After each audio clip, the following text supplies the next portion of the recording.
Es-tu vraiment un esclave de Dieu? Quel est le jour où Dieu t'a demandé de faire une chose que tu n'aimais pas et tu as obéi? Tu obéis à Dieu quand ça te plaît, quand c'est toujours dans ton sens, quand ça t'apporte des avantages, quand ça te rend célèbre, quand ça fait que tu sois connu. Est-ce que tu as déjà obéi à Dieu et ça t'a fait mal, serviteur de Dieu? Oh, je suis un bon domestique. Oh, pourquoi? Je fais toujours ce que mon patron aime. Tu aimes tondre la pelouse, c'est pourquoi tu tonds la pelouse. Mais si je te dis de laver le chien, tu vas laver le chien? Combien de fois nous nous appelons des esclaves de Dieu alors que nous sommes des patrons? Il suffit que Dieu te demande une chose qui te blesse, qui te fait mal, qui te dérange. Tu te comportes comme Jonas. Tu vas à Tarsis au lieu d'aller à Ninive. Jonas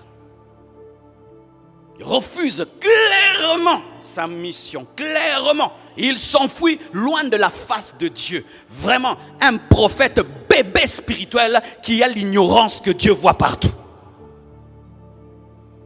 Est-ce qu'on peut fuir loin de la face de Dieu?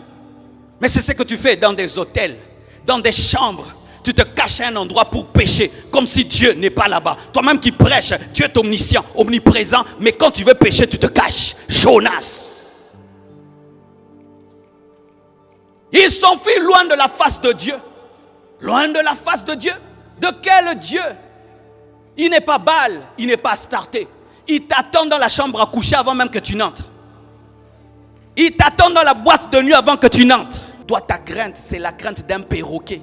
Je crains Dieu, j'aime Dieu. Arrête de dire que tu aimes Dieu, obéis à Dieu. Arrête de dire que moi je crains Dieu, obéis à Dieu. Parce que même les démons tremblent, mais ne changent pas. Il dit, je suis hébreu et je crains Dieu. Mais comment tu crains Dieu? Tu te retrouves loin de la volonté de Dieu. Arrêtez d'avoir une vie chrétienne verbale. Ayez une vie chrétienne réelle. Le problème de l'église actuelle, les gens disent, je suis vivant alors qu'ils sont morts. Je suis vivant alors qu'ils sont morts. Ta confession n'est rien. Si ta vie n'accompagne pas ta confession, tes paroles ne sont rien. Si ta vie n'accompagne pas tes paroles, tu as atteint le bas niveau où même les païens t'exhortent. Les païens t'exhortent, un homme de Dieu ne fait pas ça. Une servante de Dieu ne dit pas ça. Les gens qui t'enseignent, ce sont les païens. Les païens même craignent Dieu. Ils ont des limites là où tu n'as plus de limites.